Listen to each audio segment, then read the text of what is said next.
With this video, we're talking about returns to scale, and how do you determine whether a production function that if a production function that you've been given is increasing returns to scale, decreasing returns to scale, or constant returns to scale. So this isn't just a review of the steps to determine what types of returns to scale of a given production function is.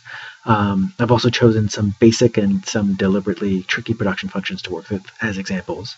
If you're looking for an overview of what returns to scale is, more conceptually, check out the video description for a link of a video I did earlier that does that. Here we're just going to get into like the nitty-gritty of the math of what type of returns to scale is a production function. So first off, what do we mean by returns to scale? Basically, returns to scale refers to how much output changes given a proportional change in all the inputs. So our kind of 3-rule thing down here, determine whether decreasing returns to scale, constant returns to scale, or increasing returns to scale is when you double the inputs, is that going to be less than doubling the initial output? That's decreasing returns to scale. Is it exactly equal to twice the initial output? That's constant returns to scale. Or if you double the inputs, do you get more than double the initial output? And that's increasing returns to scale. So I've come up with 8 little examples to go over this. So yeah, let's get started. So let's start off with this guy. This is a partially parameterized Cobb-Douglas production function. So you can see A, which is our stand-in for technology. I'm going to put a little bar above it just to indicate that it's constant. K raised to the 1/2, L to the 1/2. So initial output is A, K to the 1/2, L to the 1/2. So how do we determine whether this is constant, increasing, or decreasing? Well, what you do is you start off with a scalar factor. This is the amount by which we are changing our factor input. So you can think of Z, the stand-in Z here, as doubling it or halving it or something along those lines. Notationally, sometimes you see this Z as an omega. So new output, I'm going to just have a subscript y1 to differentiate from our initial output, y0. We're increasing K by the scalar Z. So, Z again could be like doubling it if it's a 2 or halving if it's a 5. Sorry, if it's a 0.5. So the next step is, let's simplify. Let's pull out the Z from the production function. So we've increased K by Z and we've increased L by Z. So we could pull out Z from the first term here. So it's Z raised to the 1/2.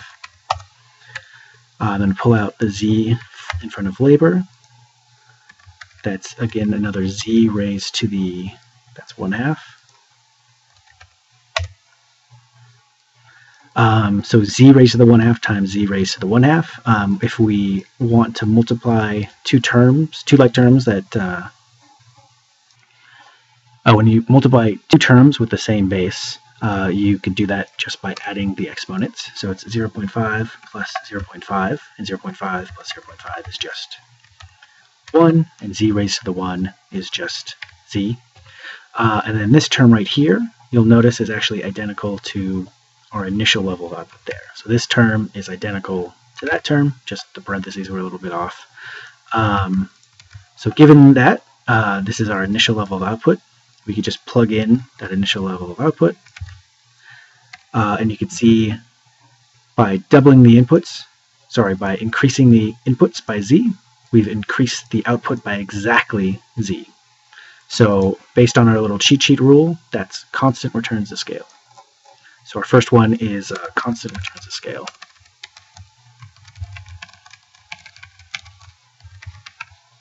And we knew that because we increased the inputs by Z and the output was increased by exactly Z. So our first one's going to be constant returns to scale. Cool, so that's done. Let's do our next one.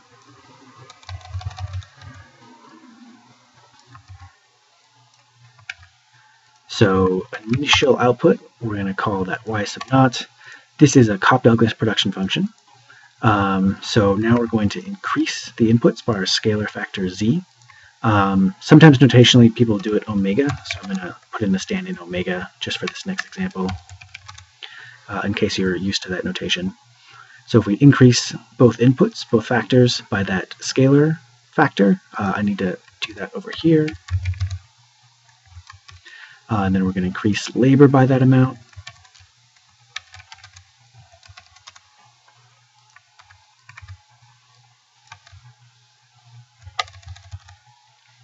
So we could pull out omega in front of k. And since k is raised to the alpha, we needed to have it omega raised to the alpha. Now to pull out the omega in front of L, we need to pull out omega raised to the 1 minus alpha.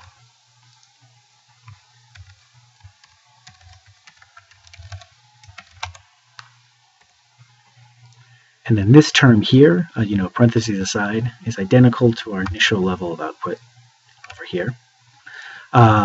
So these two terms have the same base, and they're being multiplied together. So any two terms with the same base being multiplied together, we could just add the exponents. So let's do that. So adding the exponents, we have an alpha here plus 1 minus alpha. So plus 1 minus alpha. And then alpha plus 1 minus alpha. So it's a positive alpha, so it's a 1 plus alpha. That's what it is. 1 plus alpha minus alpha, so those two alphas just cancel out. And then omega raised to the 1 is just omega. So you got omega times this initial level of output, and that initial level of output is just our y sub naught. So once again, we have constant returns to scale because we've increased our factors, our inputs, by some proportional amount. We've called it omega here. And that's led to an omega increase in our initial level of output. So here we got constant returns to scale. You're often going to see production functions in this form. This form in macroeconomics, you're going to see it a lot. Notice that it's omega times 1, alpha, k is raised to the alpha, and then our L is raised to the 1 minus alpha. And so when we got to this step here, when we add the exponents, they just sum up to 1. So given any value of alpha, sum up to 1. This alpha stand-in macroeconomics is like, this is capital share of income, and then the 1 minus alpha is going to be labor share of income. It has a meaning in other parts of macroeconomics, but pretty consistently you'll see production functions with this constant returns to scale in some form like this. Oftentimes your textbook or examples, they'll put some number for A, like the number 1, so it just disappears. And then oftentimes you'll see some value for alpha, so 0.5. So 1 minus that alpha, value of alpha, is 1 minus 0.5, or just equivalently 0.5. So you can see this example we did up here was actually like a parameterized version of this more general Cobb-Douglas production function with constant returns to scale. So let's do a more tricky one. So we have a new production function. We're starting off y sub naught. It's a k to the 0.4 times L to the 0.7. So is this increasing, decreasing, or constant? Well, how we figure out whether it's increasing, decreasing, or constant is we have this new hypothetical level of output that has a scalar factor. We're increasing capital and labor by some proportion z. In order to do that, we need to put a little z in front of capital and then a little z in front of labor. Sweet. So the next step, let's simplify things a little bit. Let's pull out z to the front. So we're going to pull out z raised to the 0.4 first. And now we're going to pull out the z in front of labor. So that's z raised to the 0.7.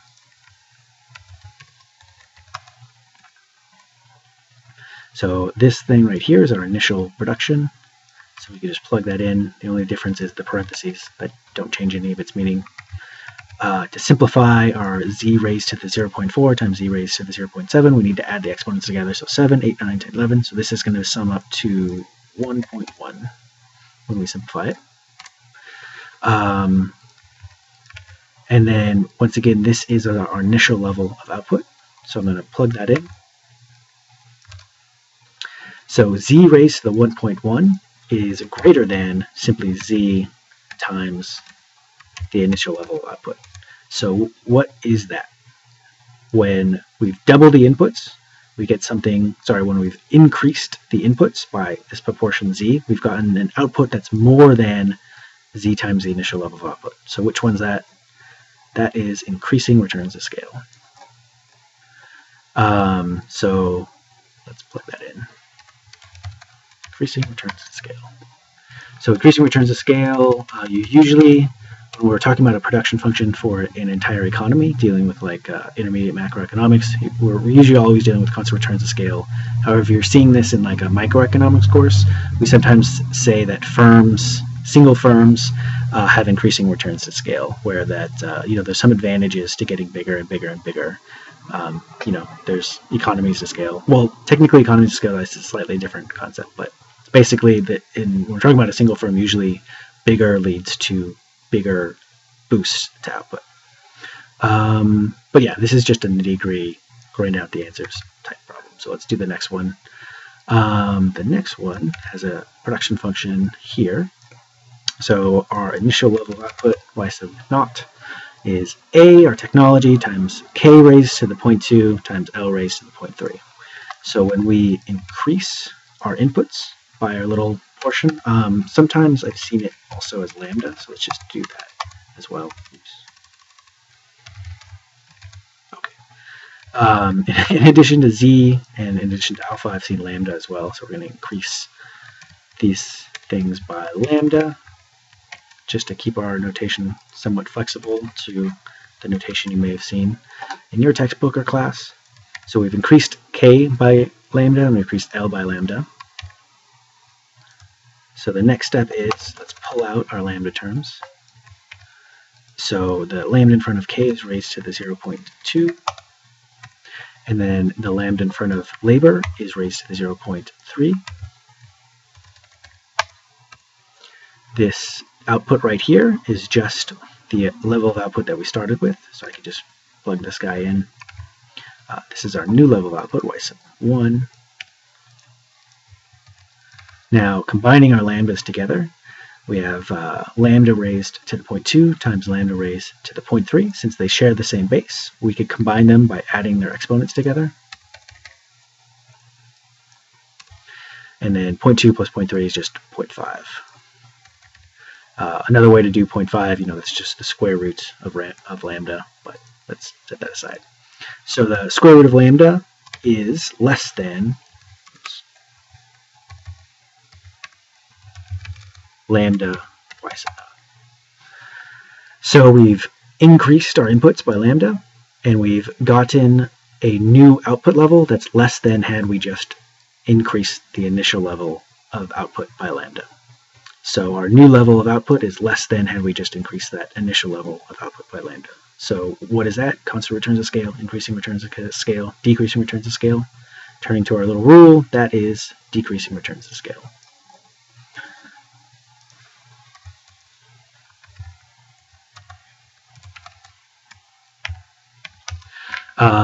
In macroeconomics, we don't usually deal with production functions for economies with decreasing returns to scale.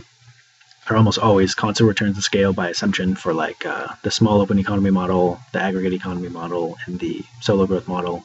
But this might describe a very small firm. Decreasing returns to scale might describe a small firm that's like, say, stuck with a certain, might describe a small firm. Let's go ahead to the next one. So sometimes in your exams or problem sets, you're given like a slightly more tricky form that's maybe not one of those Cobb-Douglas production function derivatives. So here we have 2k plus L. So output is equal to double the level of capital plus how much labor is there. So is that increasing, decreasing, or what?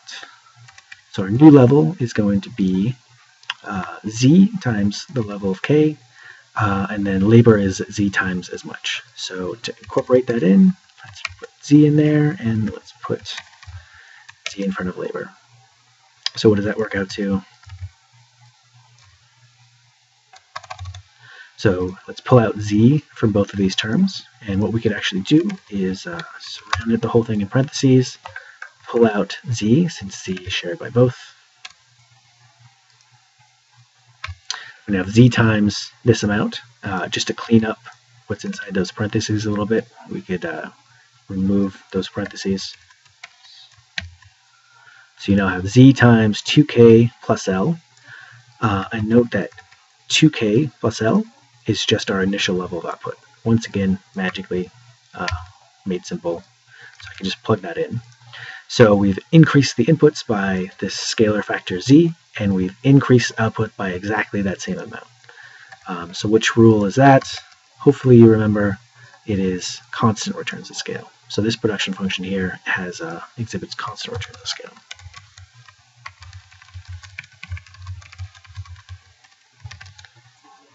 So that is this guy.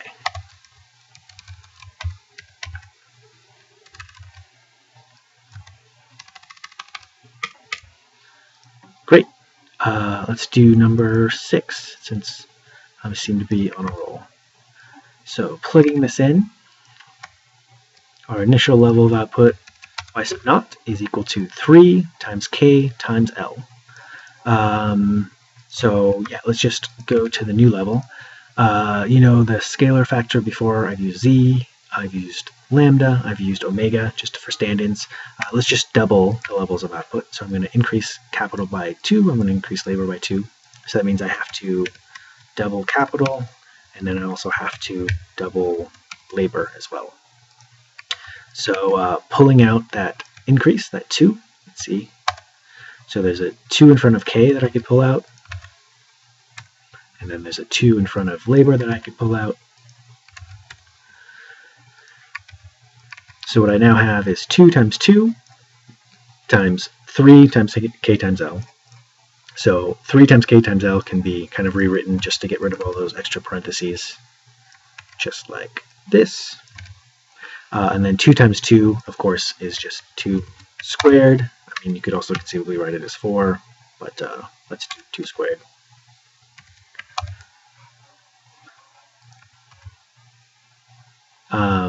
And then 3 times k times L is, once again, just our initial level of output. So I'm going to put in a y sub naught there. So our new level of output, y sub 1, when we double the inputs, we lead to more than doubling the outputs. We've quadrupled the initial level of output. We've doubled the inputs, and we've quadrupled that initial level of output. So what's that? Well, it's certainly more than 2 times that initial level of output. So this guy is increasing returns of scale, since we've doubled the inputs, but we've more than doubled that initial level of output. So here we have increasing returns of scale.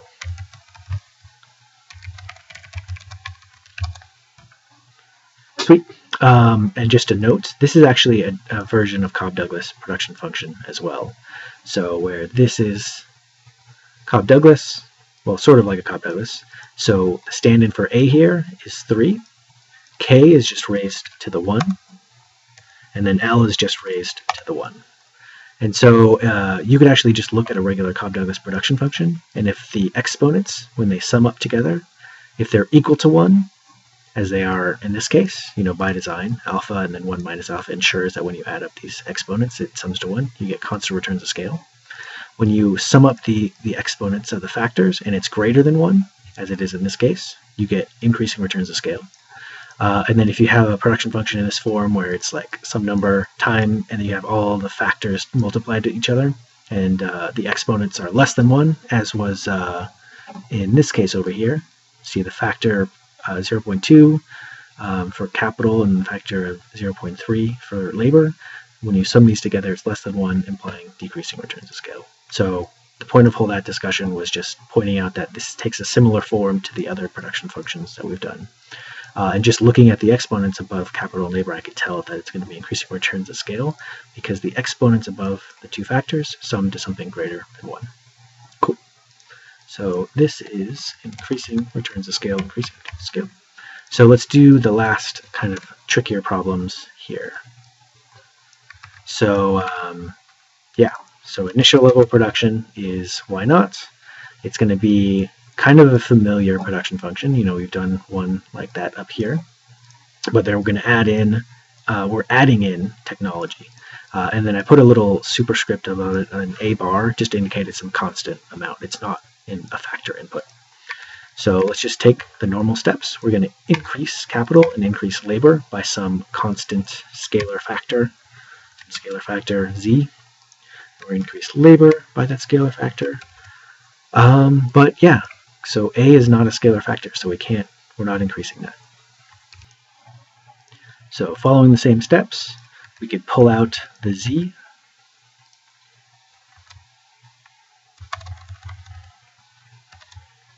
So pulling out the z in front of k gives us z raised to the 0.5, and then pulling out the z in front of labor gives us, again, z raised to the 0.5. These, of course, simplify, and then we could also clean up the exponents over here. So z raised to the 0.5 times z raised to the 0.5, adding the exponents together sums to 1, so this is just z.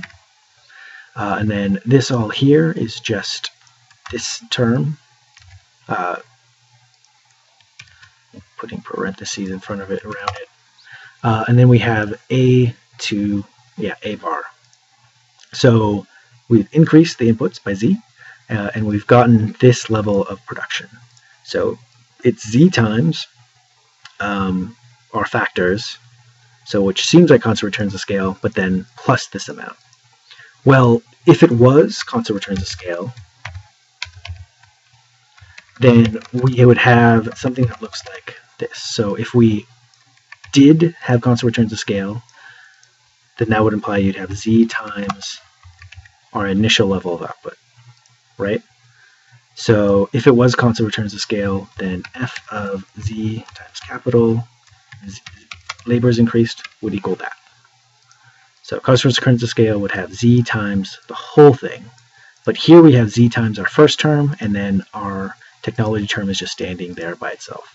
So this is clearly less than z times the whole thing. So this implies it's going to be diminishing returns to scale, because when we've increased our factors, we get some term here that's less than had we increased the entire thing by that scalar factor z, implying diminishing marginal returns. And the other thing is, this kind of looks confusing. One way to think of it is this technology is like an initial boost of technology. When capital and labor are very low levels, A is proportionally bigger impact, right? But as K and L get very, very large, then the relative impact of this constant technology term K gets smaller and smaller. So you might even think of this as at initial low levels of capital, this is diminishing marginal returns, but as capital and labor levels get higher and higher, it's approaching constant returns to scale. So now let's do our last one. I might do another one after this, but let's do our perhaps last one, where we have our output level is equal to k to the 1/2, L to the 1/2, just like we had before, but now minus that term. So let's just follow the same steps that we did before. We're increasing capital by z and labor by z, so we need to increase capital by z, and we need to increase labor by z. And then minus this term. Since A bar is technology, it's not a factor, we're not going to increase it by z. So pulling out the z term, we just did it in the last step. We know it's going to be z raised to the 1. And then all of this stuff is going to just be k to the 1/2 times L to the 1/2. So if this was constant returns to scale, then that would imply that by increasing our inputs by z, that would be equal to z times our initial level of output given that production function. So z times the initial production function. However, we have z times the initial production function minus A bar. So which of these terms is bigger? Is this greater than, equal to, or less than that constant returns to scale term? Greater than, less than, or equal than. Perhaps something that's a little bit clearer to see is let's distribute the z into the constant returns to scale.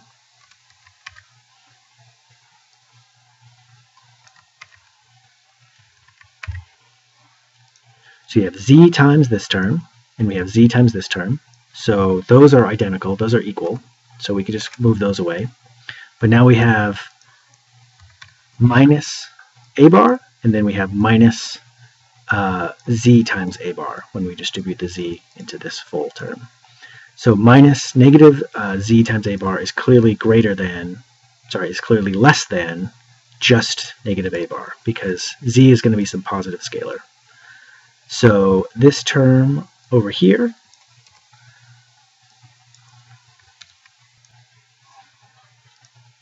So when we increased our factor inputs by z, we got a term that's greater than had we just doubled initial output.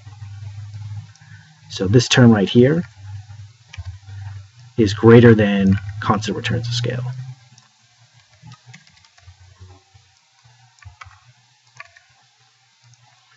It's greater than had we just increased the initial level output by that factor z. So what does that imply? That implies increasing returns of scale.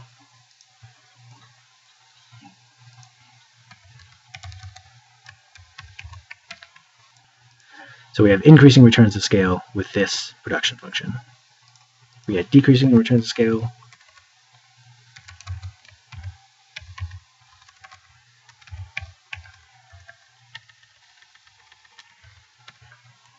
So the one with the negative a bar has increasing returns of scale.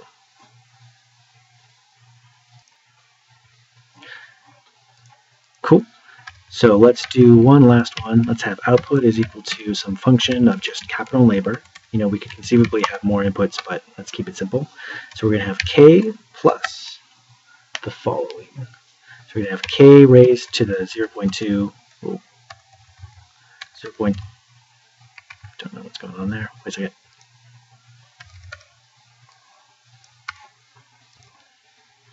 Sorry, scroll lock, number lock was on. 0.2, k raised to the 0.2 times L raised to the 0.2. So this is kind of a tricky one I've seen on problem sets and homeworks and exams. So yeah, is this increasing, decreasing, or constant returns of scale? So let's just use the methodology to find out. So our new level of output, y sub 1, is we increase capital by z, and we could increase labor by z. So we have a capital term there that we increase by z, and we have a capital term there that we increase by z, and then we have a labor term there that we increase by z as well.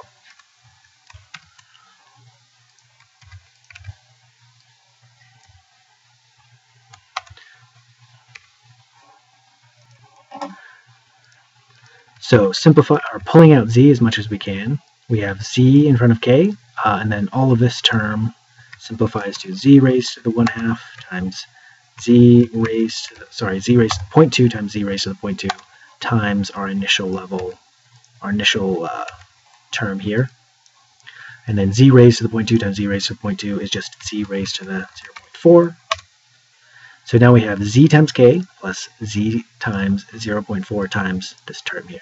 So what is that? Is that increasing returns of scale, decreasing returns of scale, constant returns of scale? So the test to determine whether or not, or what type of returns of scale it is let's think about if it was constant returns of scale. So if it was constant returns of scale, then when we increase capital by z and we increase labor by z, then we would have z times our initial level of capital and labor, right? You'd have z times y sub naught, which is equal to z times this term. And then distributing that a little bit, we have z times k plus z times this term. So this is our constant returns of scale. However, we have this term right here. So is this less than constant returns of scale? Is it equal to constant returns of scale? Or is it greater than constant returns of scale? Which is it? Well, clearly these two terms here are equal. So let's kind of remove those. Let's not worry about those. So let's remove those since they're equal between these two. We then have z raised to the 0.4 times this term here. And then we have just z raised to the single 1 times this term here. So clearly this side over here, the constant returns to scale, is greater than that initial side. So if this full term over here is greater than the constant returns, is less than the constant returns to scale, we know that this is going to be decreasing returns to scale. So this is constant returns to scale, and when we increased our inputs by z, we get a term over here that is less than constant returns to scale. So that implies that all of this is decreasing returns to scale.